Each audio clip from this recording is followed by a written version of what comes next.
Assalamualaikum warahmatullahi wabarakatuh. Shalom, Om Swastiastu, Namo Buddhaya, dan salam kebajikan untuk kita semua. Perkenalkan, nama saya Fadila Zahra Maulidia dari kelas C dengan NIM 11000012120115.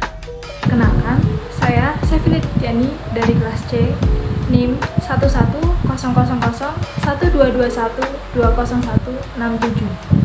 Perkenalkan, nama saya Renasta Simanulang dari kelas C Internet of Things dengan NIM 110012212017. Pada kesempatan kali ini, kami dari kelompok 11, kelas C mata kuliah Internet of Things, Fakultas Hukum Universitas Diponegoro akan memaparkan dan menjelaskan mengenai sejarah KUHP di Indonesia. Yang pertama ada timeline dari sejarah KUHP yang dimulai pada tahun 1795, di mana Belanda membuat Criminal Wetboek Vooruitgang Krikoland. Lalu sampai pada tahun 1918, di mana WVS berlaku di Indonesia dan dikenal sebagai KUHP. Belanda pertama kali membuat perundang-undangan hukum pidana sejak 1795 dan disahkan pada tahun 1809 pada saat pemerintahan Lodewijk Napoleon. Kodifikasi hukum pertama ini disebut dengan Criminal Wetboek Vooruitgang Krikoland. Namun baru 2 tahun berlaku, pada tahun 1811 Prancis menjajah Belanda dan memberlakukan kode penal atau kodifikasi hukum Belanda yang dibuat pada tahun 1810 saat Napoleon Bonaparte menjadi penguasa Prancis. Lalu pada tahun 1813, Prancis meninggalkan negara Belanda. Namun negara Belanda masih mempertahankan kode penal itu sampai tahun 1886. Setelah mengalami banyak perubahan, maka pada tahun 1881, Belanda mengesahkan hukum pidananya yang baru dengan nama Wetboek van Strafrecht sebagai pengganti kode penal Napoleon dan mulai diberlakukan tahun 1886. Selanjutnya, fakta KUHP di Indonesia. Kitab Undang-Undang Hukum Pidana adalah peraturan perundang-undangan yang menjadi dasar hukum pidana di Indonesia. KUHP berisi tentang aturan-aturan hukum, perbuatan-perbuatan hukum, dan ancaman sanksi. Kitab Undang-Undang Hukum Pidana atau KUHP yang saat ini berlaku di Indonesia berasal dari Wetboek van Strafrecht for Netherlands, INDI, atau disingkat dengan WVS, buatan pemerintah kolonial Hindia Belanda. KUHP atau WVS ini merupakan salinan dari Wise Belanda yang selesai dibuat tahun 1881 dan mulai berlaku pada tahun 1886. Unifikasi untuk semua penduduk di Indonesia kala itu tercapai pada tanggal 1 Januari 1918. Sebelum tahun 1918, dalam hukum pidana Indonesia terjadi dualisme, atau keadaan di mana terdapat 2 peraturan hukum.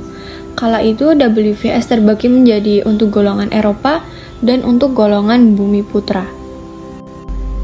KUHP yang berlaku setelah kemerdekaan Indonesia merupakan KUHP warisan zaman Hindia Belanda dengan perubahan-perubahan penting berdasarkan Undang-Undang Nomor 1 Tahun 1946. Perjalanan sejarah di Indonesia pernah terjadi seolah-olah pada waktu itu ada 2 KUHP. Hal ini bermula ketika pemerintah Hindia Belanda yang kembali masuk ke Indonesia dengan membonceng sekutu untuk menduduki daerah Jakarta dan sekitarnya, dan mengadakan perubahan-perubahan KUHP yang termuat dalam STB 1945 nomor 135 yang berlaku untuk daerah Jakarta dan sekitarnya. Selanjutnya, di sini kami akan membahas mengenai pemindahan kekuasaan. Dengan didudukinya wilayah Jakarta oleh Belanda, maka pusat pemerintahan Republik Indonesia dipindahkan ke Yogyakarta.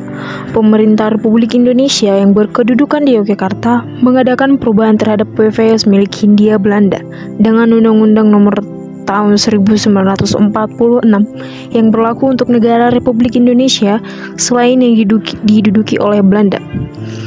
Pada waktu pemerintahan Hindia Belanda berhasil kita usir dari bumi Indonesia, WVS atau KUHP yang berlaku untuk daerah Jakarta dan sekitarnya adalah WVS versi pemerintah Hindia Belanda. Surat Tebusan tahun 1945 nomor 135. Sedang daerah Republik Indonesia lainnya menggunakan KUHP atau WVS dengan perubahan Undang-Undang nomor 1 tahun 1946. Oleh karena itu, dalam satu wilayah terdapat kitab hukum yang berbeda. Guna melenyapkan hal ini, maka pemerintah Republik Indonesia mengundangkan Undang-Undang Nomor 73 Tahun 1958, Nomor 127 Tahun 1958 yang antara lain menyatakan bahwa Undang-Undang Nomor 1 Tahun 1946 itu berlaku untuk seluruh wilayah Indonesia. Dengan demikian, maka mulai tahun 1958 tercapai kembali keseragaman dalam KUHP yang berlaku di Indonesia. Kemudian pembagian dari KUHP atau WVS. Dalam KUHP WVS dikelompok menjadi 3 bagian. Buku pertama berisi aturan umum yang terdiri dari 9 bab dan 103 pasal. Dalam aturan umum ini dibahas tentang acuan atau pedoman hukum pidana di Indonesia. Buku 2 berisi tentang kejahatan terdiri dari 31 bab.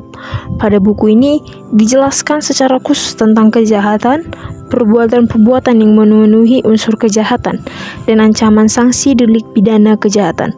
Dan yang terakhir, buku ketiga berisi tentang pelanggaran terdiri dari 9 bab. Di dalam buku dijelaskan secara khusus tentang pelanggaran. Dan yang terakhir, kepentingan hukum yang dilindungi oleh hukum pidana atau KUHP yang terdiri dari kepentingan hukum persorangan atau individuale belangen, kepentingan hukum masyarakat atau sosiale belangen, dan yang terakhir kepentingan hukum negara atau stat belangen.